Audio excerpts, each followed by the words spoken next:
მოგესალმებით, ძვირფასო მეგობრებო, ეთერშია გადაცემა ახალი პარადიგმა, მე მის სამყვანი თენგო ომანიძე გახლავართ. დღევანდელ ეთერში ჩვენი გადაცემის სტუმარი იქნება ადვოკატი ბატონი ირაკლი ზაქარეიშვილი, ვისთან ერთადაც ვისაუბრებთ საქმეზე, რომელმაც ალბათ მიიქცია მთელი ქართული საზოგადოების ყურადღება, განსაკუთრებით ბოლო პერიოდში განვითარებული მოვლენების შემდეგ, საკითხი შეეხება ლევან ჯანგველაძის მკვლელობის საქმეს, მარტის თვეში ვაკეში მოკლული ცნობილი ბიზნესმენის საქმეს, რის შესახებაც მითქმა მოთქმა ამ დრომდე არ სრულდება და თან გარდა ამისა, რაც უფრო მეტი დრო გადის და რაც უფრო ინტენსიური ხდება ამ საკითხთან დაკავშირებით სასამართლო მათ შორის მსჯელობები, სულ უფრო მეტი ბუნდოვანება შემოდის საქმეში, ნაცვლად იმისა, რომ სულ უფრო ცხადი სურათი იყოს საზოგადოებისთვის წარმოჩენილი. მოგესალმებით ბატონო ირაკლი, დიდ მადლობას გადაგიხდით გადაცემაში სტუმრობისთვის. სანამ დავიწყებთ უშუალოდ აი ამ თემაზე საუბარს, მინდა ერთი ვიდეო ვანახოთ მაყურებელს, ვიდეო რომელიც გამოჩნდა სოციალურ ქსელში, არის ასეთი არხი, გვერდი სიმართლე საჯაროდ, სადაც სწორედ გავრცელდა დავით მიქაძის ამ საქმეში ერთ-ერთი ბრალდებულის პრაქტიკულად საჯარო ჩვენება, სადაც ეს ადამიანი საუბრობს საქმის ირგვლივ მიმდინარე გარემოებებზე. მე მინდა ვანახოთ მაყურებელს ეს ვიდეო და ალბათ მნიშვნელოვანი იქნება, რომ აი ჩვენი საუბარიც წარვმართოთ აი იმ გარემოებებთან იმ შემხებლობაში, რაც მათ შორის ამ ვიდეოშიც არის ილუსტრირებული. თუ შეიძლება გავუშვათ.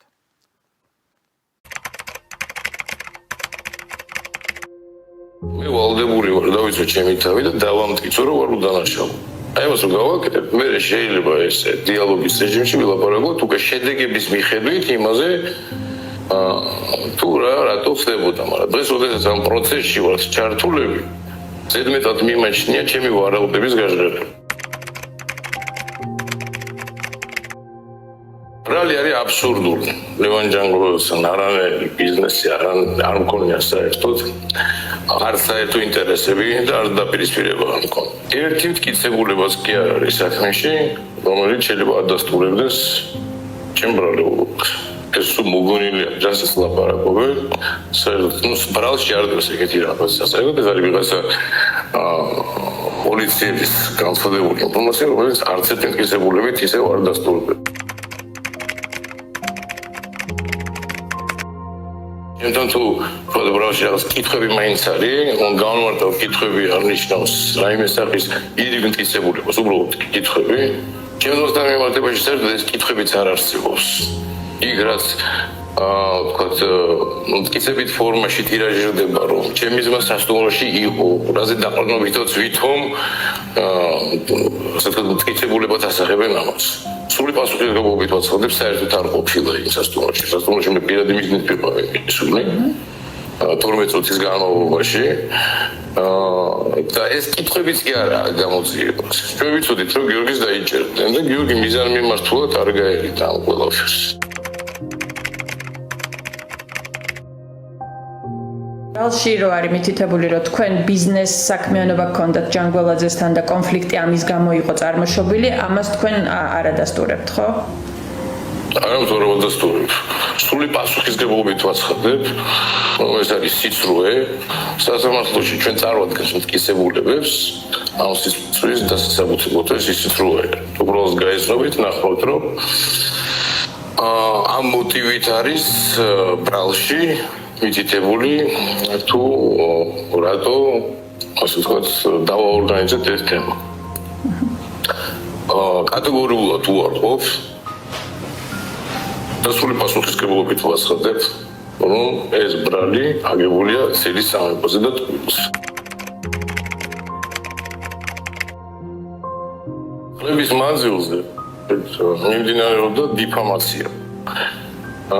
ჩემი სახელის მიმართ და მე ამაზე არ რეაგირებდი, იქიდან გამომდინარე, რომ არც კანონი არ იცავდა, უმრავლეს ქვეყნებში დიფამაციისგან თვითონ კანონი იცავს, განმარტავ რა არის მაყურებლისთვის, ვინც არის დიფამაცია პრესის მეშვეობით, მიზანმიმართული სახელის გატეხვას დიფამაცია ეწოდება.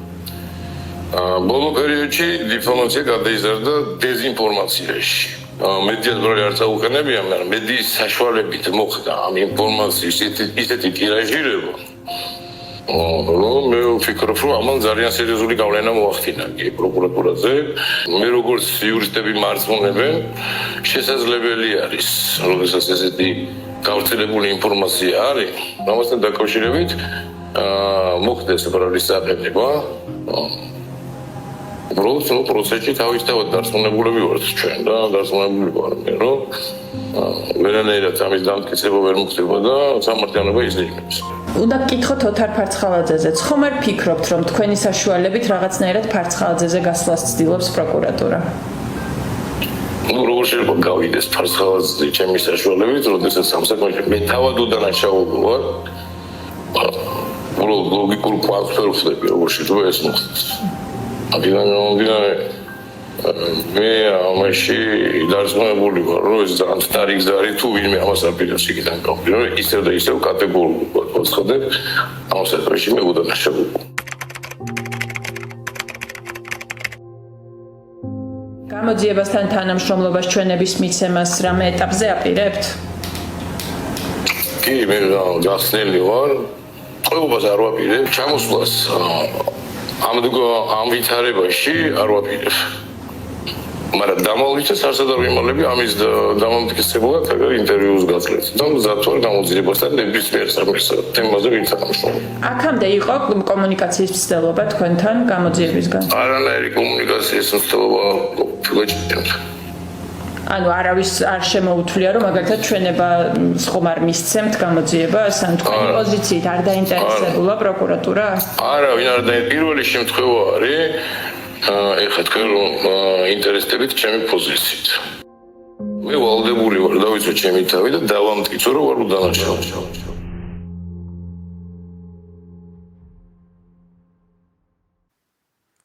დიახ, ეს იყო ვიდეო ინტერვიუ, რომელიც დავით მიქაძემ ჩაწერა ტელეკომპანია ფორმულასთან და ეს ვიდეო გამოჩნდა სოციალურ ქსელში გვერდზე სიმართლე საჯაროდ, აი ამ სათაურით არის მათ შორის გამოტანილი. ბატონო ირაკლი, აქ პრინციპში ყველა მნიშვნელოვან გარემოებას ეხება, ხო, ბრალდებული ის ასახელებს მტკიცებულებებთან დაკავშირებით, საქმეში არსებულ მტკიცებულებებთან დაკავშირებით, საკუთარ პოზიციას განმარტავს, საქმის მოტივთან დაკავშირებით განმარტავს, აცხადებს იმასაც, რატომ შეიძლებოდა ის გახდარიყო წელიწამების სამიზნე და ამავდროულად აი ინტერვიუს ბოლოში, როდესაც მას ეკითხება ჟურნალისტი, რომ გამოძიება თუ დაინტერესდა ამ კითხვებით, ის პასუხობს, რომ არა, არავის ჩემთვის არც მოუმართავს გამოძიებას, რომ მოესმინათ ჩემი პოზიცია. ცოტა უცნაურად ჟღერს, ეხლა შეიძლება იურიდიულ პრაქტიკაში, სამართლის პრაქტიკაში არ ვიცი ეს რამდენად არის ნორმალური მოვლენა, მაგრამ აი ისე მაყურებელი თვალისთვის მართლაც უცნაურად ჟღერს, რომ ადამიანს ბრალდება უმძიმესი დანაშაული. მით უმეტეს ამ საქმეში უკვე არის ხო, როგორც სამართლებრივ ისე ფაქტობრივ ნაწილზე რაღაც გარკვეული კითხვები. მთელი მედია მობილიზებულია, რომ ამ ადამიანს დააბრალოს, რომ შენ ეს დანაშაული ჩაიდინეთ, ამ დროს მისი პოზიციით არავინ დაინტერესებულა, მათ შორის არის გამოძიება. ეს რამდენად არის ნორმალური იურიდიული პრაქტიკა? არ ვიცი, ხა სისხლის სამართლის საქმეებზე თქვენ ხშირი შეხება გაქვთ, ეს ეხდება ხოლმე ზოგადად, რომ არ არის ეს არანაირი პრაქტიკა, ეს არის გაყალბების კომპონენტი. და ახლა უსამართლობაც არის და უსამართლობაც, ხო? აი წარმოუდგენელ ტყუილებს და უსამართლობას ვებრძვით აი ასე ხმალამოღებული ხშირ შემთხვევაში ცალკარში, იმიტომ რომ მედია სივრცე დაკეტილია და ფაქტობრივად თქვენს ეთერში გვეძლევა შესაძლებლობა რომ ჩვენი არგუმენტები გავაჟღეროთ, ჩვენი სიმართლე გავაჟღეროთ და სიმართლე გითხრათ, აი რამდენი ხანია გასული მას შემდეგ, რაც ჩვენ ერთ-ერთ ეთერში ქონდა ამ საკითხზე საუბარი და მე ხაზე თვეზე მეტია გასული, თვეზე მეტი არის გასული, დაახლოებით 2 თვე არის გასული. და ვამბობთ რომ ესე იგი არავინ არ ინტერესდება არც ერთი ძმის, არც მეორე ძმის ჩვენებით, ანუ გამომძიებელი არც გიორგი მიქაძესთან მისულა რომ რა პოზიცია გაქვს, რა შეგიძლია საქმესთან დაკავშირებით განმარტო, გამოძიებას ხო რაღაც კითხვები უნდა ქონდეს ბრალდებულთან, არა რომ დაიჭირე და ჩასვი კაცი ციხეში, შეკითხვები ხო უნდა ქონდეს. კაციშვილი არ მისულა მასთან და ასევე არც დავით მიქაძესთან, რომელიც მართალია საქართველოში არ იმყოფება, მაგრამ ის ადამიანი არ იმალება, არის კონკრეტულ ადგილას, არსებობს საერთაშორისო თანამშრომლობის მექანიზმები, არსებობს ინტერნეტი, არსებობს პროცედურა, კანონით განსაზღვრული, როგორ შეგიძლია მას მიმართო და დაკითხო და საპროცესო დაამაგრო, ძალიან მარტივია ეს ყველაფერი, გამოძიებას ეს არაფერი არ აინტერესებს. არ აინტერესებს, იმიტომ რომ მიყავთ გაყალბების გზით და არ აინტერესებს ანუ აქ იმასთან არ გვაქვს საქმე, რომ გამოძიებას შესაძლებლობა არ აქვს, რომ ეს ჩვენებები მოიპოვოს, მას უბრალოდ ინტერესი არ აქვს, რომ ეს შესაძლებლობა არ აქვს. წავიდეს პროკურატურიდან და მივიდეს ციხეში. ამას რა შესაძლებლობა ჭირდება? ამას ჭირდება სურვილი, ამას ჭირდება ნება და ამას ჭირდება აუცილებლობა, ხომ? მაგრამ ამის აუცილებლობას ვერ ხედავენ. თვითონ ჭრიან და კერავენ ისე როგორც აწყობთ და აი საზეპიროსავით აქვთ აი ეს ბრალის ფორმულა, რომელსაც არც ერთი გარემოებების აღმოჩენის შემთხვევაში და უამრავი გარემოებები წარმოჩინდა, ხო, როგორც ჩვენი მხრიდან ასევე საქმეზე აღმოჩნდა ახალი გარემოებები, არ აინტერესებთ ეს, იმიტომ რომ აქვთ ერთი პროგრამა, რომ უდანაშაულო პირები იქნენ მსჯავრდებულები და თავიანთი ხაზი აი ესე ყალბად გაიტანონ და დაიხმარონ პიარ ტექნოლოგიები, რომელსაც ძალიან მარჯვეთ იყენებენ სამწუხაროდ.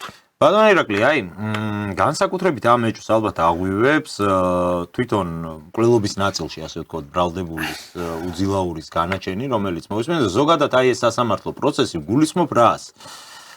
უძილაური გაასამართლეს 119 მუხლით, ხო? ანუ ეს არის მკვლელობა დამამძიმებელ გარემოებებში. მაყურებლისთვის რო იყოს გასაგები, თავდაპირველად საქმე იყო აღზრული რამდენადაც ჩემთვის არის ცნობილი 108 მუხლით, ანუ მკვლელობის მუხლით. შემდეგ მოხდა გადაკვალიფიცირება საქმის, გადაკვალიფიცირდა ეს საქმე 119 მუხლად. ანუ დამამძიმებელ გარემოებაში მკვლელობად. მაგრამ ამ დროს ხდება ერთი ძალიან უცნაური რამ, რომ პროკურატურის მოთხოვნით ხდება საქმის გაყოფა. ხომ? ანუ მკვლელობის ნაწილი პროკურატურა ამბობს, რომ უნდა გაიმართოს ცალკე ამაზე მსჯელობა, ხოლო აი შეკვეთის ნაწილზე, რაშიც არის ბრალდებული იგივე მაგალითად დავით მიქაძე, გიორგი მიქაძე და კიდე სხვა პირები, ეს სასამართლო უნდა ჩატარდეს ცალკე. საბოლოო ჯამში ამან მოგვცა ისეთი შედეგი, რომ პრაქტიკულად სასამართლომ გამოიტანა იმგვარად უცნაური განაჩენი, რაზეც მათ შორის აი პროცესზე ადვოკატების განცხადებაც იყო და გავრცელდა, რომ სასამართლო მიუჯელა მკვლელობის ნაწილზე, მაგრამ არ უმჯელია დამამძიმებელი გარემოების ანუ შეკვეთის ნაწილზე, ისე გამოიტანა 119 მუხლით განაჩენი. ეს რამდენად არის თეორიულად, აი სამართლის თეორიაში რამდენად შეიძლება ეს იყოს სწორი პოზიცია. რისი თქმა მინდა, ისიც აი მაყურებელმაც რო სწორად უფრო გასაგებად გაიგოს, მოსამართლეს შეუძლია თუ არა იმჯელოს დამამძიმებელ გარემოებაში ჩადენილ დანაშაულზე, ოღონდ ისე რომ დაადგინოს დამამძიმებელ გარემოებაში ჩადენილი დანაშაული ისე რომ არ იმჯელოს თავად დამამძიმებელ გარემოებაზე. აი, ცოტა უცნაური არ არის ეს ყველაფერი? ეს არის აბსურდი. ასეთი რამ, რა თქმა უნდა, არ შეიძლება, მაგრამ ფაქტია, რომ რაც არ შეიძლება, მაინც აკეთებენ. ხომ არის ასე? რა ითქვენ, ძალიან სამად გაყვეს საქმეო. ხო, აი იურიდიული ნიუანსები გვერდზე გავწიოთ, რომ მაყურებელმაც კარგად გაიგოს. ერთი საქმეა, ხო? ერთი ამბავი თავისი დასაწყისით და დასასრულით. რომ უძილაურმა, რომელსაც ბრალდებოდა მკვლელობა, შემდგომ პროკურატურამ განავითარა ცრუ ვერსია, რომ თითქოს ამას აკეთებდა ის დაკვეთით და კონკრეტულად იქ საუბარი იყო ფარცხალაძეზე და მიქაძეებზე და იქ ბიზნეს დავა გამოიყვანეს მოტივად, ხო? და უძილაურმა მკვლელობა ჩაიდინაო სადღაც იარაღითო, რომელიც წლების წინ დაკარგული იყო და შემდგომ თურმე ესე იგი ამ იარაღით მოუკლავს თითქოს უძილაურს ეს ლევან ჯანგველაძე. ხომ ერთიანი საქმეა, ერთი ამბავია, ხო?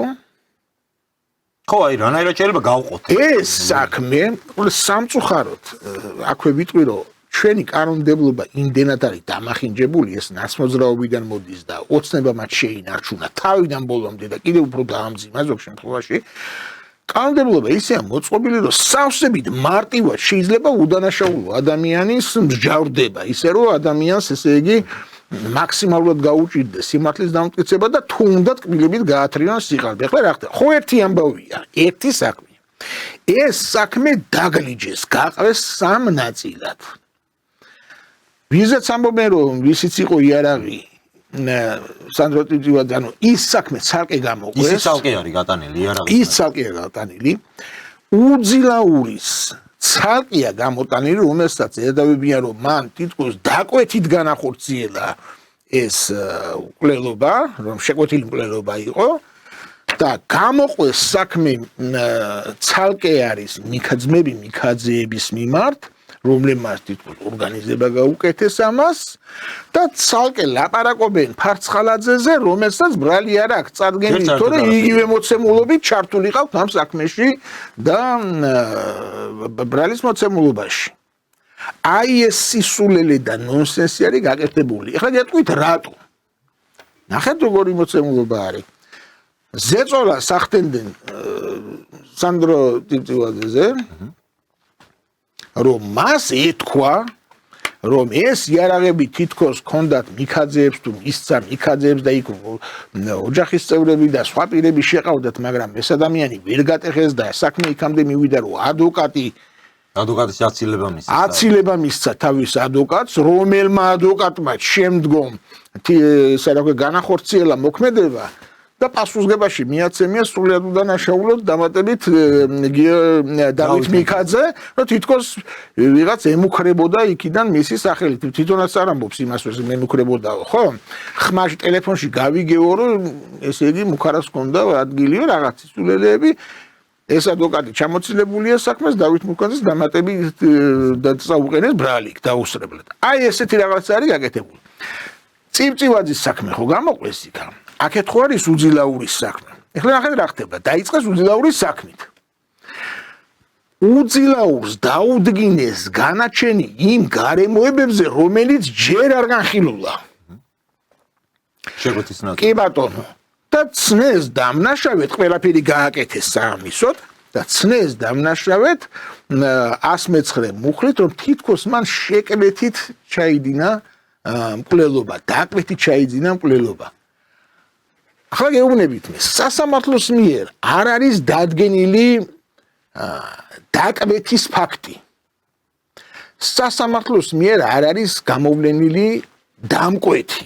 ანუ ამ გარემოებებზე მსჯელობა არ გამართულა. ამ გარემოებებზე მსჯელობა არ გამართულა და აწიაპირებენ სიცრუეს რომ ედავებიან მიქაძეებს, იქ უნდა იმსჯელონ, რას თუმცა უძილაურის განაჩენში უკვე წერია რომ მან დაკვეთი ჩაიდინა. მაგრამ ნახეთ განაჩენი დაადგინეს უძილაურის ნაწილში, რომ თითქოს მანის მოკლა დაკვეთი შეკვეთილი მკვლელობა განახორციელა, რომლის არანაირი მტკიცებულებაც და საფუძველიც საქმეში არ ყოფილა. და რომც ყოფილიყო ის გამოგვიყვება. ეხლა რას იზამენ, ნახეთ.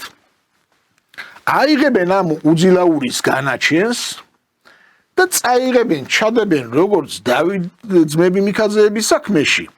ისევე სანდრო ტიტივაძის საქმეში და იტყვის პროკურორი, აგერ ბატონო სასამართლომ უკვე დაადგინა და შენ მიიღე ეს აპრიორად, რომ ამას გვერდს ვერაული, რომ იმან უკვე დაადგინა უძილაურის ნაწილში, რომ ახლა რო ასამართლებს შენ ძმები მიქაძეებს. ეს უკვე ესე მაშინ რა გამოდი, მაშინ გააუქმო საერთოდ სამართალწარმოება ძმები მიქაძეების მიმართ და რა საჭიროა და ჩაამატონ იმ უძილაურის განაჩენში ის. ამას რა ქვია გამაგებინეთ? ამას ქვია პროცესუალური ჟონგლიორობა. იციან რომ ყველა ამ ნიუანსებში მოსახლეობა არ არის გარკვეული და ატყუებანი პიარზე არის აგებული ეს ყველაფერი. ტყუილებზე არის აგებული და იმისი საშუალებაც არ გვეძლება, ხა პირფერობაში არ ჩამithვალოთ, მაგრამ იმის საშუალებაც არ გვეძლება, რომ მასმედიის ეს გაიშალოს და თქვენი ეთერის მეშვეობით მადლობელი ვართ, რა თქმა უნდა, რომ ესე იგი გვეძლება საშუალება, რომ წარმოვაჩინოთ ჩვენი სიმართლე. ირაკლი, ამას ხო უნდა კონდეს რაღაც ტიპის სამართლებრივი დასაბუთება. მე მესმის, რომ აი საქმის გაყოფა ზოგადად ამისი უფლება საპროცესო კანონმდებლობით აქვს პროკურორს. რასაკვირველია, მას შეუძლია რომ რაღაც ნაწილი საქმის ცალკე გაიტანოს, ცალკე განიხილებოდეს და ასე შემდეგ. მაგრამ ამას ხო რაღაცა მიზანშეწონილობით ის უნდა წყვეტდეს, ხო?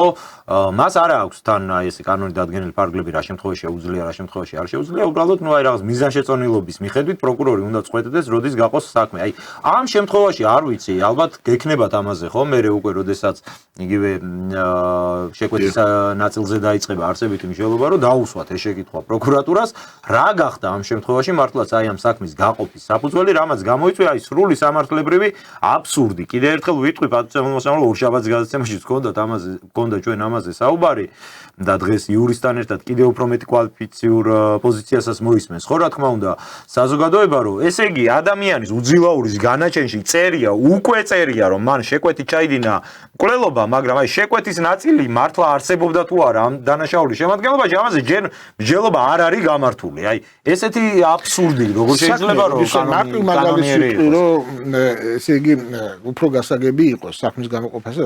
საქმის გამოყოფა ზოგადად შეიძლება რა შემთხვევაში, იცით, თქვა მოხდა დანაშაული. გამოძიებამ გამოავლინა პირები, რომლებიც მისცა პასუხისგებაში და დადგა განაჩენი, ან უნდა დადგეს განაჩენი, მაგრამ არიან კიდევ გამოძიებით დაუდგენელი პირები.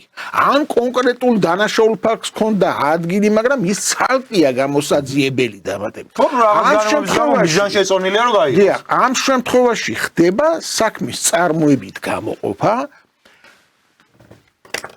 გაასამართლებენ იმათ, ვინც პასუხისგებაში არიან მიცემული, ხოლო შემდგომ თუ დაადგინდება სხვა გარემოებები იმ გამოყოფილ საქმეზე,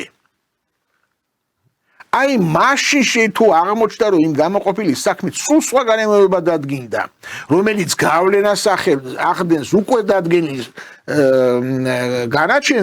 განაჩენის სამართლიანობაზე, არსებობს ასეთი მექანიზმი ახლად გარემოებათა გამო განაჩენის გადასინჯვისა. შენ როგორ შეიძლება წინასწარ გამოუტანო ადამიანს განაჩენი და არქვა დამნაშავედ ისეთ რამეში, რომელიც საქმეც არ განხილულა, რომელიც საკითხი ჯერ არ გარკვეულა. და მე ამ დეტალებში შევალ თუ ჩვენ რო გვექნება, ხო აი რაზე დააყენეს ეს საქმე, ხო? შეკვეთილი მკვლელობა. მიდის ჭორაობა. დაკითხეს მამიდაშვილი ცხოვრებული ჯანგველაძის და ამბობს რომ რაღაც ვარაუდებს ყვება, ყურმოყრულ რაღაცებს ყვება, რომ ესე იგი თითქოს მან იცოდა რომ ესე იგი რაღაც კონფლიქტი არსებობდა ფარცხალაძესა და ჯანგველაძეს შორის, რომ თითქოს ის რაღაც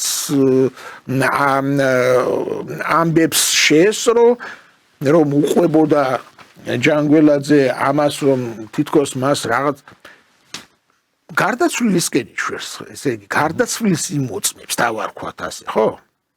ახლა უყურეთ თქვენ რა ხდება. ის რომ ვინმე დაუკვეთა მკვლელობა, აქედან საჩანს.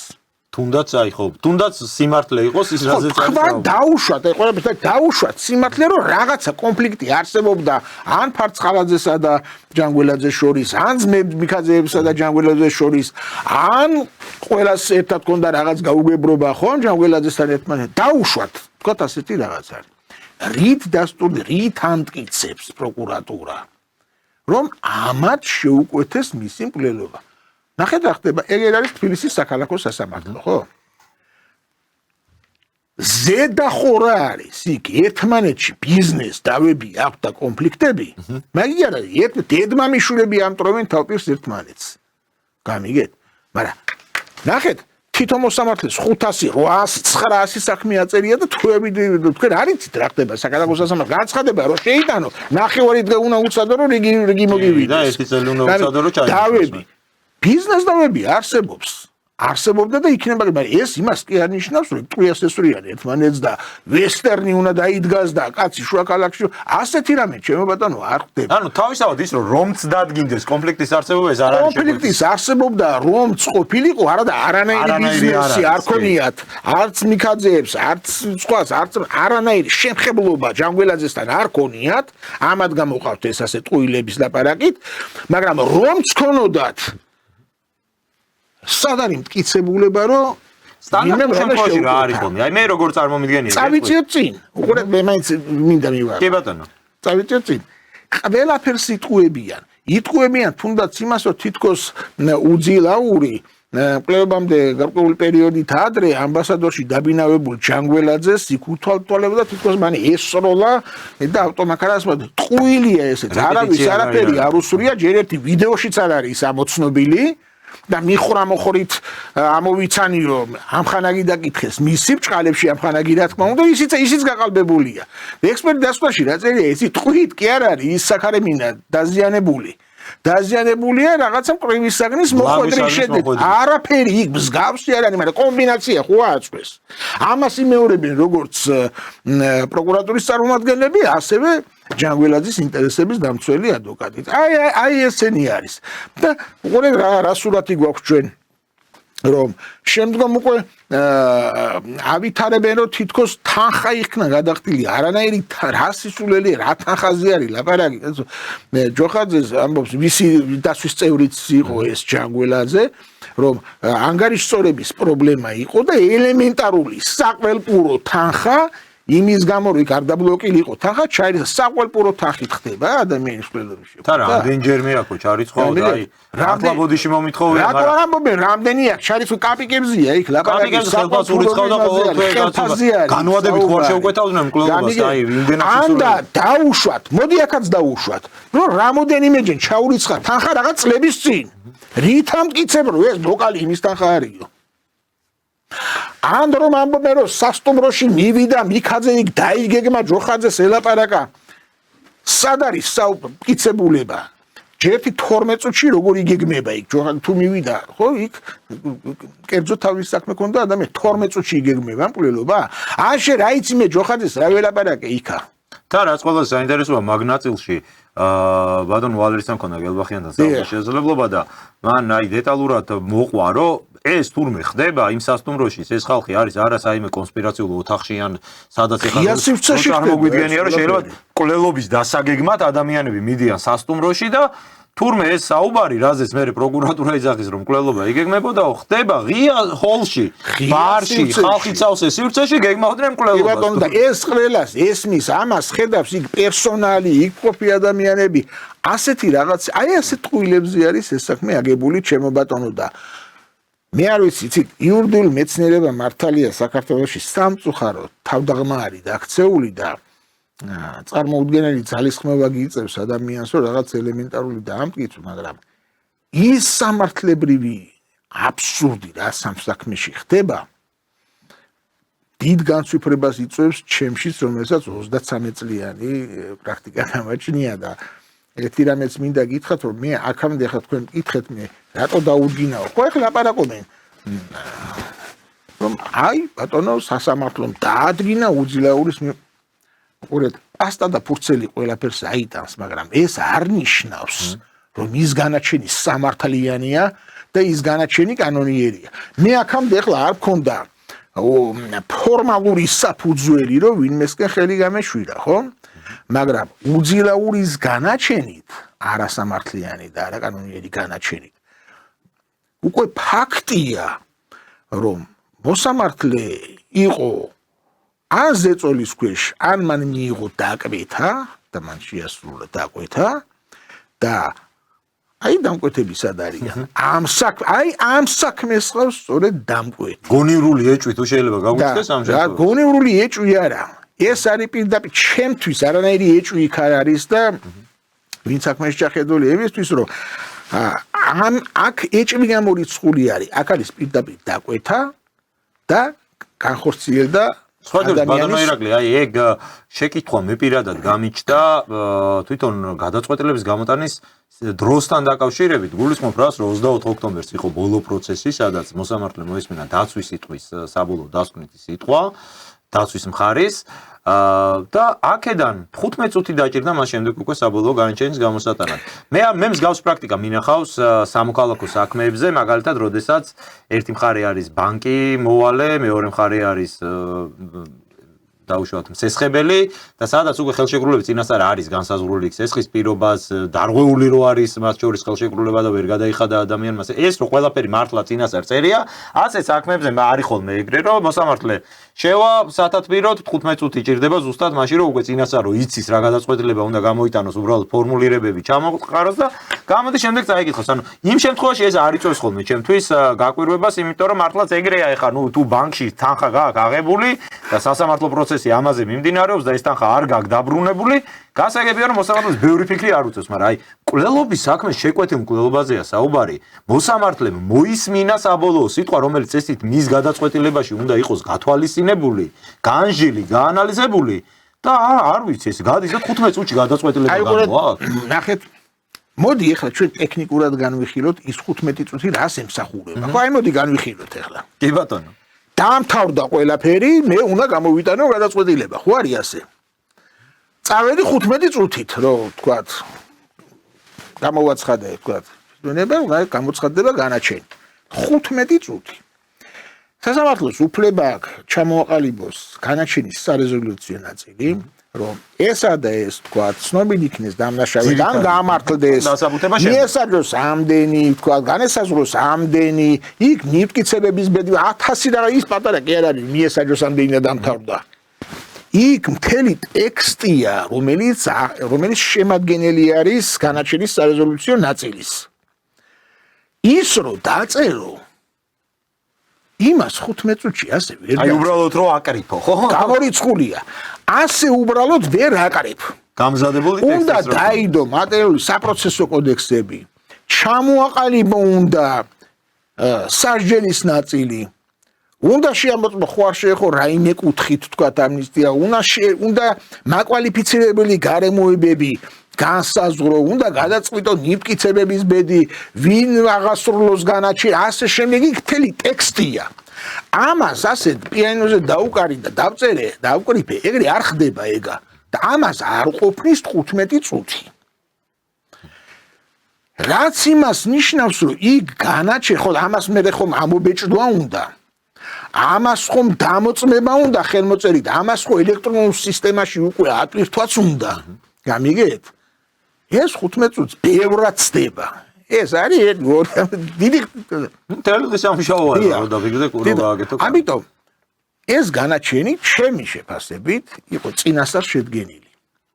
ახლა მოდით ავიღოთ ჩვენ წინასწარ შედგენასთან დაკავშირებით, ჯერთი ამას სასამართლო წინასწარ ასე რატო ადგენს და როგორ ადგენს საკითხი ამით უმეტეს ასეთი მოცულობის და ასეთი სიმძიმის საქმეზე. მაგრამ მოდი ახლა ობიექტურების ვიყოთ, ხო? რომ როდესაც საქმეს ისმენ, საქმეს გაცნობილი ხარ, მოსმენილი გაქვს, თქვათ, სრულად პროცესი, ხო? შენი მოსაზრება და შტაბეშტილება გიყალიბდება ამა თუ იმ გადასაწყვეტ საკითხთან დაკავშირებით და ბრალთან დაკავშირებით. ხო არის ასე? შენგანი წმენა. მაგრამ შენ არ უნდა იჩქარო. შენ უნდა მოусმინო დაბრალდების მხარის, შემდგომ დაცვის მხარის არგუმენტაცია, შეიძლება იქ ისეთი კომპონენტი გამოვარდეს, რომელიც შენ განაჩენში დაგჭირდეს. გამიგეთ? ამიტომ ამას მომზადება ჭირდება. მაგრამ ფაქტია, რომ 15 წუთში გამოაცხადა განაჩენი, ხო? ახლა მე გეკითხებით. დავადასტურე მე ახსნით, რომ 15 წუთი ამ სარეზოლუციო ნაწილის ჩამოყალიბებას არ ყოფნის. ხო არის. ახლა გეკითხებით, რატო გავიდა 15 წუთი ადამიანი? ხო, საინტერესო კითხვაა. ყავის დასალევად გავიდა, რაღაც ფიზიოლოგიური მოთხოვნილებების დასაკმაყოფილებლად გავიდა, 15 წუთი შესვენებისთვის გავიდა. რისთვის გავიდა, ხო?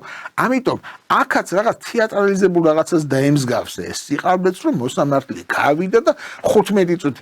ჯერეთი შეურაცხყოფელიც არის, ხა ამ ხელა საქმეზე 15 წუთი ყოფნა, რაღაც ერთი ორზე, რამოდენიმე საათი მაინც იფიქრე, ხო? ან რამოდენიმე დღე მოითხოვე, არ იგრძალა კანონმა, არ იგრძალა.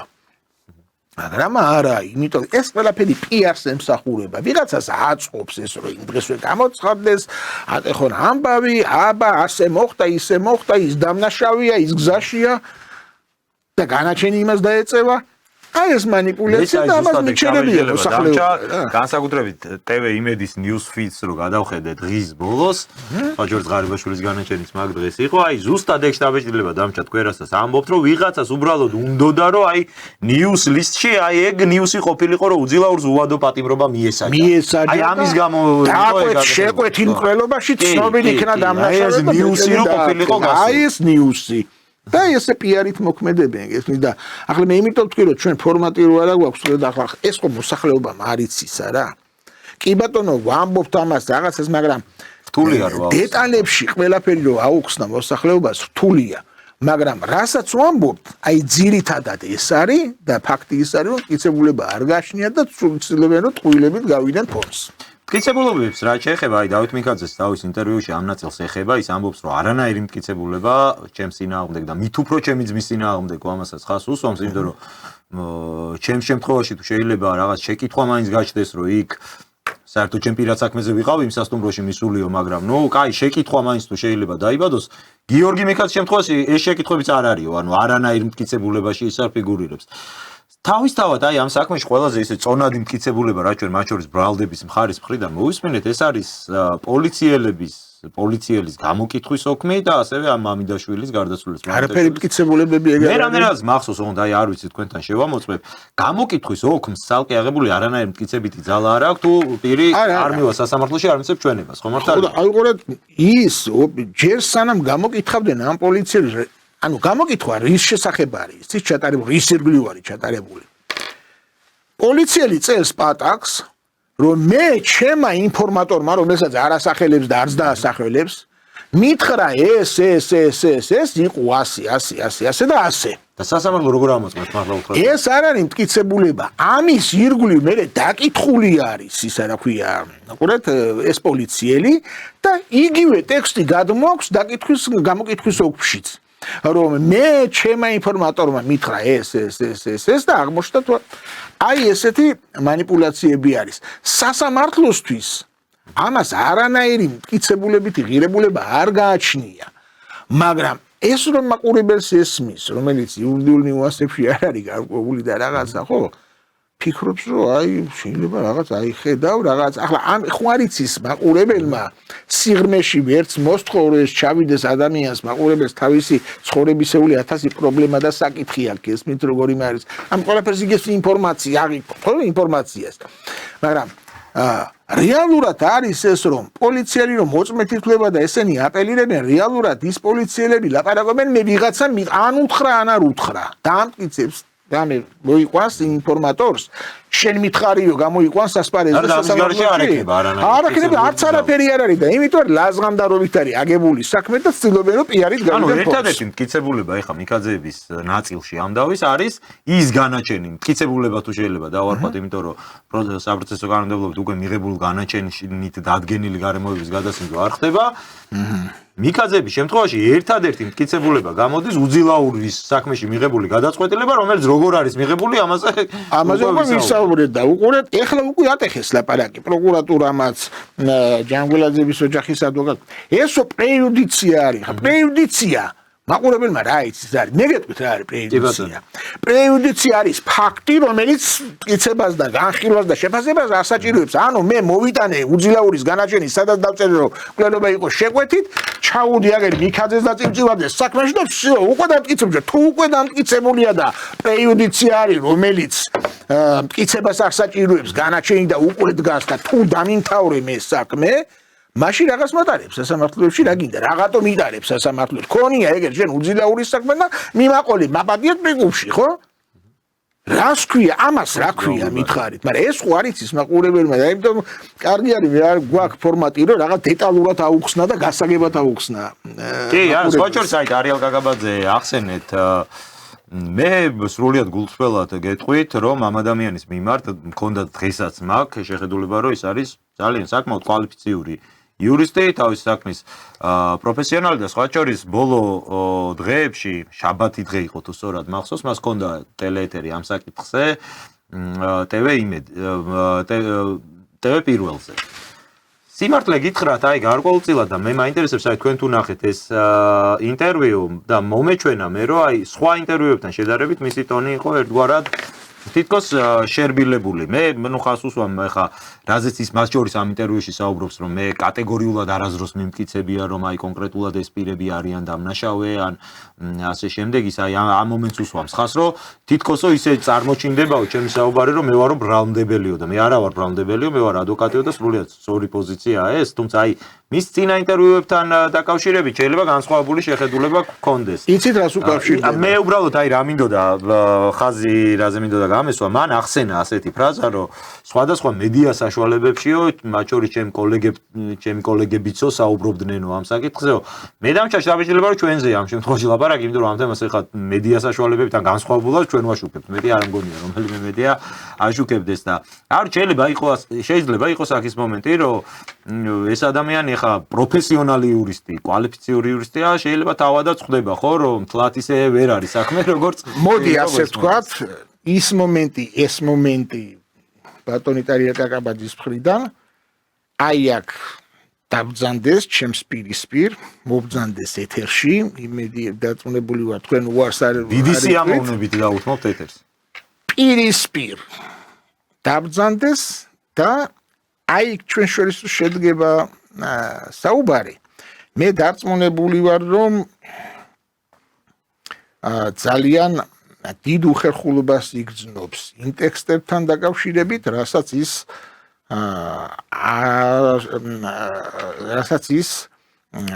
აფრქვევს სხვადასხვა ტელევიზიებით.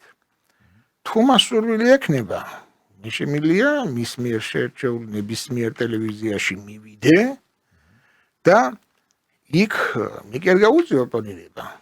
მან გამიწიოს მე ოპონირება. და გეტყვით რატო? თქვენ ბრძანეთ რომ აქ ტონი შერბილებულია, იცით ახლა რაღაცნაირად მე ბატონ ტარიელს რო უსმენ, რაღაც საზეპიროს დაემსგავსა მისი ტექსტები. ყველა ტელევიზიაში არის რაღაცა ჩარჩო და ერთი და იგივე ტექსტს ლაპარაკობს ყველგან. სიღრმეებში არ შედის. შეფასებებს ახდენს, მარტო რომ დამტკიცებულია და რო კითხო რითია დამტკიცებულიო, თავაზობ პირდაპირ ეთერს აქ მივასუხოთ, რითია დამტკიცებული, შეკითხვა მექნება პასუხი გასცე, შეკითხვა მექნება პასუხი გავცემ. რა პრობლემაა? მაგრამ სამწუხარო ის არის, რომ ეგრეთ წოდებული ბრჭყალებში მსხვილი ტელევიზიების ეთერი მისთვის ღიაა და სამწუხაროდ არავინ არ დაინტერესებულა, რომ ეგ აქეთა მხარესაც დაუძახონ და ეგება ჩვენს გვაქვს რამე სათქმელი, ხო? ასეთი მიკერძოება და ორკესტრირებული ცალმხრივობა, ცალკერში თამაში სადაური წესია. აი ესეც მეტყველებს იმაზე რომ დაკვეთა არის. სიმართლე თუა ეს? დაკვეთა არის რომ სიმართლე მიიჩქმალოს და ყალბი გარემოებები გავრცელდეს და ამ ხაზს გაყვენს უყველანი, რასაც პროკურატურა ხაზავს. აი ეს არის ძალიან საინტერესო შემოთავაზება გააკეთეთ ბატონ ტარიელ კაკაბაძის მისამართით. მე ჩემის მხრივ მინდა დავადასტურო კიდევ ერთხელ ჩვენი სტუდია მზად არის ამისთვის. თუ რაღაც დებატის ფორმატი არ იქნება მისაღები, აი ისე ცალკე ბატონ ტარიელს დაუთმოთ დრო და ჩვენთან ერთად ისაუბროს ამ საკითხებზე, თუმცა ჩვენთვის აი ბატონი ირაკლი რასაც საუბრობს, რომ ორი მხარი შეჯერებული პოზიცია ერთდროულად მოისმინოს მაყურებელმა, ჩვენ ამისთვის ღია ვართ, თუ კი მისი სურვილი იქნება, მზად ვართ ნებისმიერ დროს, მათ შორის აი იმ დღეებშიც, როდესაც ჩვენ როგორც წესი ეთერი არა გვაქვს, აი ის დროც გამოვნახოთ, გამოვიყენოთ ამ საქმისთვის და იმედი გვექნება, რომ ბატონ ტარიელს ამასთან დაკავშირებით ის გამოხატავს პოზიციას, ჩვენ ამისი მოლოდინი გვაქვს ყოველ შემთხვევაში ჩვენ მხრიდან ეს შეთავაზება ნამდვილად დარჩება ძალაში მომავალშიც. ბატონ ირაკლი, მივადგეთ ჩემი აზრით ყველაზე უფრო საინტერესო საქმეს და საინტერესო ნაწილს და ალბათ ჩემი აზრით ბრალდებისთვის ყველაზე დიდ აქილევსის ქუსლს საკითხი შეეხება მოტივს. ჩვენ ნებისმიერ ალბათ ამ თემატიკაზე შექმნილ ლიტერატურულ ნაწარმოებებში იქნება ეს თუ ფილმებში იქნება, სადაც საკითხი შეეხება მძიმე დანაშაულს, უმთავრესი თავი ეთმობა ხოლმე მოტივს, რომ რა გახდა აი ამ დანაშაულის მიზეზი. მე არ მახსენდება კონკრეტული საქმე, სადაც არ იქნებოდა დასახელებული მკაფიო მოტივი, აი ყველაზე უფრო ისეთი დანაშაულების დროსაც კი მაგალითად მანიაკებზე, სერიულ მკვლელობებზე რო არის საუბარი, როდესაც ადამიანს ისეთი მკაფიო რაციონალური მოტივი არ გააჩნია დანაშაულის ჩადენისთვის და შინაგანი ვნებების გამო შეიძლება ამას, იქაც კი ეს იხსნება ფსიქოლოგიურად არ ვიცი როგორ ქვია ამას სამედიცინო ტერმინოლოგიით, რომ განმარტავს, რომ მას ეს მოტივი რამ გაუჩინა, რატომ ჩაიდინა ეს დანაშაული და ეს განსაკუთრებული ყურადღების ობიექტია ხოლმე სასამართლო მსჯელობის დროს. ამ საქმეში ჩვენ რაც მოვისმინეთ, მოტივად სახელდება გარკვეული ბიზნეს დავა, რომელიც არსებობდა ჯანგველაძეს და მიქაძეებს შორის, თუ სხვაგვარი სახელდება კიდე მოკლედ, აი ბიზნეს დავა გახდა აი ამ დანაშაულის მიზეზი, როგორც ამას გვეუბნება ბრალდება. მეორე მხრივ აი აგ გვაქვს დავით მიქაძის განცხადება იმასთან დაკავშირებით, რომ არანაირი ბიზნეს შეხება, არანაირი გადაკვეთა არ ქონია ლევან ჯანგველაძესთან, მით უფრო არანაირი კონფლიქტი მას ამ საკითხებზე არ ქონია. მაგრამ ამ ყველაფერს ბრალდება არ პასუხობს. ბრალდება მაინც ჯიუტად აცხადებს, რომ არა, ვიცით, რომ ბიზნეს დავა იყო. მე როგორც მისავლია და მე როგორც ვიცი, მტკიცება ამ შემთხვევაში არის სწორედ ბრალდების მხარეს, ხო? მტკიცების ტვირთი, რომ თუ თქვენ მე რამეს მაბრალებთ მაგალითად, რომ ბიზნეს კონფლიქტის გამო მოვკალი ადამიანი და აქედან მე გპასუხობთ, რომ არა ბატონო, მე არანაირი ბიზნეს დავა არ მქონია, ამ შემთხვევაში ბრალდება არის ვალდებული მომიტანოს დასაბუთება, რა ბიზნესი მქონდა ამ ადამიანთან, კონკრეტულად რა ნაწილში მქონდა დავა, მოიტანოს კონფლიქტის დადასტურების მტკიცებულება, რომ ეს კონფლიქტი ნამდვილად არსებობდა და აი ამ სახით მე დაუპირისპირდა ჩემს პოზიციას. ამ შემთხვევაში რა გვაქვს? ნახეთ ბატონო ჩემო, ამ შემთხვევაში არაფერი არა გვაქვს და თქვენს ხაზს განვავითარებ, ეხლა სავსებით მართებულად შენიშნეთ ეს საკითხი. ამბობენ იყო ბიზნეს დავა. მე გეუბნებით, რომ არაფერს საერთოდ არანაირს არ ქონია ადგილი და იგონებენ. მაგრამ თუ მაბრალი რომ მქონდა ბიზნეს დავას ადგილი, ხო უნდა მითხრა რა ბიზნეს დავა არის, კონკრეტულად ბიზნესი რაში გამოიხატება. ბიზნესის საერთო ბიზნესის წარმოების რაიმე კონკრეტული დამადასტურებელი ფაქტები ხო უნდა არსებობდეს. უნდა არსებობდეს რაღაც გადატანები, გადაზიდვები, შესყიდვები, უნდა არსებობდეს ფიქსირებული შემოსავალი, ან არაფიქსირებული შემოსავალი, ან რაღაც, ან ფაქტი იმისი, რომ აი ერთმანეთში რომ ვერ გაიყვეს რაღაცა, იმას მოყვა კონფლიქტი. ის რაღაცა სად არის, რაც ვერ გაიყვეს? ფაქტი ბიზნეს წარმოების არსებობის სად არის? არ არის. და ვერც იქნება, იმიტომ რომ ეს არის ყველაფერი ზღაპარი. მაგრამ ახლა მეორე საკითხს მივადგები მე. რეალური მოტივი. უძილაურმა სასამართლოს ხო უთხრა რეალური მოტივი, რატომ მოხდა ის, რაც მოხდა. ყოველ შემთხვევაში მოტივი ამ საქმეში ერთადერთი უძილაურმა დაასახა. იქ ჯანგველაძის ორგანიზებით ჩააგდეს ბაგაჟნიკში ის და მისი პარტნიორი გაასაზიზღრეს, უკიდურესად დაამცირეს, ცემეს, აწამეს და მოუშუშებელი სულიერი, მტანჯველი სულიერი ტკივილი დაუტოვეს ადამიანს. და ამბობდა რომ ემასთან დალაპარაკება მინდოდა რამოდენიმეჯერ სადეკიდებაცო, ხო და მის მოქმედებებშიც ეტყობა რომ აი რაღაცნაირად ცდილობს რომ კომუნიკაცია წესი შეკვეთის შემთხვევაში ალბათ დამისწრება არც უნდა და კონდეს. საინტერესო ის არის რომ მე წინა გადაცემაშიც აღნიშნა რომ ჯანგველაძემ გამოუვა რაკეთ გვერდზე უძილაურს და გადაულაპარაკა რაღაცა. ახლა კი ამბობენ მისამართიო, მაგრამ მისამართი დიდი ამბავი ჭირდება პასუხსაც და კითხვასაც და პასუხსაც, ხო?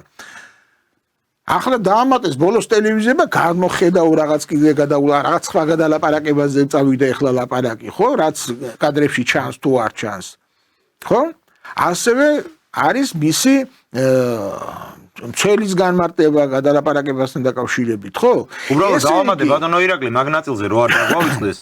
ეს საუბარი არის მათ შორის სროლის მომენტშიც. მე შევახსენებ რომ მსხვერპლს მოხვედრილი აქვს ორივე ტყვია მუცელში, ანუ მას ზურგიდან არ აქვს ნასროლ, როდესაც მკვლელს ჰქონდა შესაძლებლობა ზურგიდან ესროლა, ამ დროს ჯანგველაძე ტრიალდება მისკენ და ამ დროს ხდება გასროლა. ანუ ეს არის იმის მტკიცებულება, რომ მათ შორის გარკვეული კომუნიკაცია არსებობს. უყურეთ როგორი მომენტი არის და რასაც ვამბობდი განვაგრძელებ იმას, რომ მისი მცველის განმარტებაც არის ასეთი, რომ ესე იგი, ანუ რამოდენიმეჯერ ყურადღება მიაქცია, რამოდენიმეჯერ შეხედა. ეხლა მე მაინტერესებს ასეთი რამ. არაფრითი ყურადღებას არ იქცევს უძილაური. ჯანგველაძემ გამოელაპარაკა. თუ ყურადღებას აქცევს, ყურადღებას ამახვილებს, რამოდენიმეჯერ გახედა, ესე იგი იცნობენ ერთმანეთს, ხო? ასე არ არის? რაზე უნდა დაუწყო? ახლა მე ყურება, ვიღაც ჩამოვედი რუსეთიდან, მე აგერ გასვენებაში მიდივარ კაცი, დგას თავისი იმის გარდა, იქ უამრავი ადამიანი არის, ირგვლივ, ხო, მოქალაქეები, მიდი. რა ხდება, რაშია საქმე? გამიგეთ? და იმ კვლელობას, რაც ეხლა რაზეც კვლელობაზე რომ ბრძანებდით თქვენ, ხო? უძილაური განმარტავს, მე მასთან დალაპარაკება მინდოდაო. და მარო დაინახა უკვე სწორედ უყურეთ რა შეასაქმე ხელი წაიღო ჯანგველაძემ უკან იმიტომ რომ მან იცნო ადამიანი რომელიც ნაწამები ყავდა გამიგე და რამე არ მიქნასო იმიტომ წაიღო უკან ხელი და უკვე დასწრებაზე იყო ამბავი და უკვე განვითარდა ფიზიოლოგიური აფექტი იქ მრავალჯერად ცვლილას ჰქონდა ადგილი და ასე შემდეგ სავსები ჯდება ეს ყველაფერი იმ ლოგიკაში რასაც განმარტავს უძილაური მაგრამ გამოძიებას ეს აინტერესებს გამოძიებამ რაიმე ნაბიჯი გადადგა რომ უძილაურის მიერ მიცემული ჩვენებები გადაემოწმებინა ვინმესთან მივიდა ან ისვეტა მონახა ან პეტრე მონახა ან პავლე მონახა ხალხს ასახელებს ეს კაცი ხო გარემოებებს ასახელებს მოქმედებებს ასახელებს საქართველოში თუ უცხოეთში რაიმეზე ერთი საგამოძიებო მოქმედება აქვს ჩატარებული არა მაშინ როდესაც ეს ევალებათ მათ მაგრამ არ უნდათ არაფერი არ უნდა და სწორედ იმიტომ ვამბობ მე რომ ვიღაცას ან ვიღაცებს ერთად ჯგუფს ძალას ან ძალებს ქონდა და აქვს დაინტერესება გაყალბდეს ლევან ჯანგველაძის კლუბის საქმე რეალური გარემოებები დაიმალოს და უდანაშაულო ადამიანებს დააკისრონ პასუხისმგებლობა და ასეთი სამართლებრივი თავხედობა საქართველოში მე პირველი არ მახსოვს მაგრამ ვერცერთმა უკანონო განაჩენმა თავი ვერ შეინარჩუნა და მე იმიტომ კიდევ ერთხელ ხაზგასმით ვამბობ რომ ადრე თუ გიდიან ყველას მოუწევს პასუხის გაცემა როგორც ცრომოწმებს ასევე ყველა იმ პირს ვისაც ამ საქმის გაყალბებაში რაიმე წვლილი მიუძღვის ყველას მოუწევს პასუხის გაცემა ეს არ არის მუქარა ეს არის რეალობა იმიტომ რომ სხვანაირად ვერ იქნება და მე თქვენ გარწმუნებთ რომ ეს საქმე დაინგრევა როდის რა ფორმით ეს სამართლებრივად უკვე დანგრეულია ჩემი ეს დანგრეულია მეგეუნებით დაინგრევა იმ კუთხით რომ ყველაფერი ზედაპირზე ამოვა თავისი დამკვეთებიანად რეალურად ვინ დაუკვეთა ამ საქმის გაყალბებას უკვე სხვანაირად იქნება საქმე ამიტომ მე ხას უსვამ კიდევ არის დრო რომ მოეგონ გონს დაანებონ თავი უდანაშაულო ადამიანების სისხლსამართლებრივ დევნას და გამოვიდნენ და აღიარონ რომ რეალურად ეს ასე არ არის სხვანაირად და საქმე არის გამოსაძიებელი და დასადგენი რეალური გარემოებები იმიტომ რომ მე არ ვიცოდი უიმი ამან დამავალა იმან დამავალა ვერ გავიგე ახლა თვითონ ხო არ ვალებენ იმან დაავალა კაცი მოკლა კაცის ყველაზე ნაკლები არის როცა ადამიანის უკანონო პასუხისმგებლობაში მიცემას და ციხეში ჩაგდებას გავალებენ არ არის ეგა ადამიანს ოჯახს უნგრევდა ისა რა ქვია ცხოვრებას უნგრევდა დედიღბას უნგრევ ვინ ახლა ვინ მოგცა ამის უფლება ეთანხმებით უი დამავალე ეგრე არ არის უი დამავალა დაჟდეს იქ სადაც დამავალა ეთანხმებით საოცრებით და ნუ ჩვენი მიზანიც ამ შემთხვევაში და ჩვენი სტუდიის მიზანიც არის სწორედ ის რომ ობიექტურად რაც არის სიმართლე და ჭეშმარიტება დადგინდეს მათ შორის აი თუ ის პირები არიან დამნაშავეები ვინც ბრალდებულები არიან ამ საქმეში ესეც ობიექტურად დადგინდეს მაგრამ ჩვენს გაკვირვებას იწვევს თვითონ ის გარემოებები რომ როგორ არ ინტერესდება გამოძიება ისეთი მნიშვნელოვანი ფაქტებით მნიშვნელოვანი გარემოებებით რაც საზოგადოებისთვის უკვე ცხადიდან ათელი ხა ადამიანი რომელიც არის უძილაურზე მაქვს საუბარი პროფესიონალი მსროლელი სნაიპერი სნაიპერად აქვს ნამუშევარი მან ზუსტად იცის აი ყველა ტყვიას ყველა გასროლას რა შედეგი მოყვება საიდან უნდა ისროლოს როგორ უნდა ისროლოს ყვალი როგორ დაფაროს ეხა აი ამ ადამიანმა გამოძიების მტკიცებით მიიღო მკვლელობის შეკვეთა წავიდა ამ მკვლელობის გასახორციელებლად და გააკეთა ეს აი ამ ფორმით რომ შუა ჭავჭავაძეზე ხალხი ცავსე ქუჩაზე ყოველგვარი შენიღბის გარეშე ყოველგვარი წინასარი რაღაც გეგმის გარეშე რომ როგორ მიიმალოს ან როგორ დააღწიოს შემდეგ თავის სამართალ დამცავებს აი ესე ამოიღო ქუჩაში კამერების წინ ესროლა ადამიანს და არიზრუნა შემდეგ იმაზე რომ აი ჩემთვის ეს არის როგორც აი მსმენელისთვის ძალიან უცნაურია და ეს როგორ არ ეუცნაურება გამოძიებას ეს მიჩენს სწორედ აი მეჭვებს მე გეტყვით რა არ მეცნაურება მე ვიცი მაგალითად საიდან მოდის საიდან ქრის ესიო მედროვე მატყუარები ახდენენ გავლენას ამ საქმეზე და დაკვეთასაც. აი ეს მედროვე მატყუარები ძალიან დიდ ხიფათში იგდებენ როგორც საკუთარ კარიერას, ასევე გარკვეულწილად სახელმწიფო ინტერესებსაც ბღალავენ. იმდენად მნიშვნელოვნად, რომ ამას შესაძლოა საკმაოდ რთული იურიდიულ წრეებზე გაქვს საუბარი თუ? არა მარტო იურიდიულ წრეებზე. იურიდიული წრეები არიან შემსრულებლები.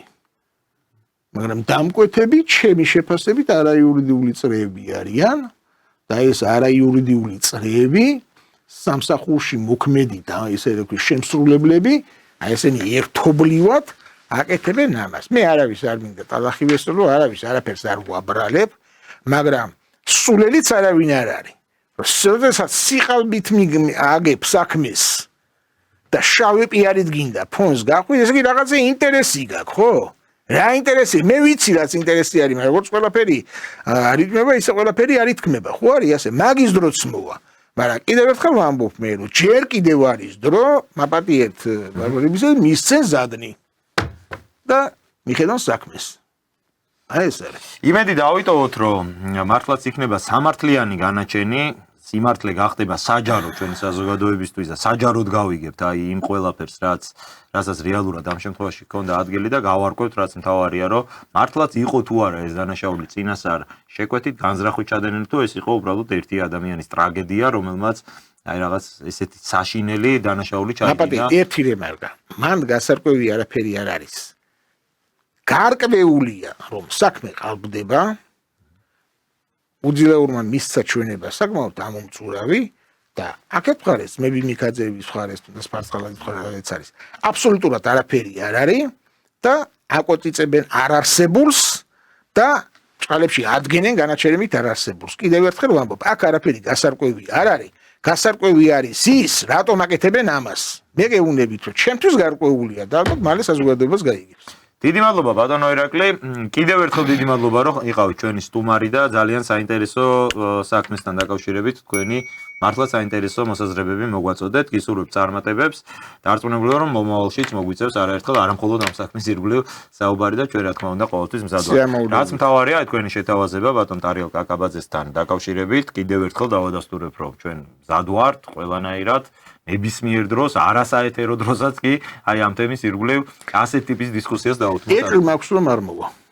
არ ვიცი, გადავნახოთ ყოველ შემთხვევაში. ყოველ შემთხვევაში არა ამას რატო ვამბობთ ჩვენ აქ რომ ვინმეს კი არ ვანამუსებთ და ჩვენთვისაც საინტერესოა ჯერ ერთი და თვითონ ამ ადამიანმა ამ ინტერვიუში ახსენა რომ სხვადასხვა ეთერებიდანო ეს საკრიტიკაო. მე არ მიყვარს შეწყვეტინება, მithumetes წამყვეთ, თქვენ რომ ძალიან შერბილებულია. იცით რატო არის ბატონ ტარიელის პოზიცია შერბილებული?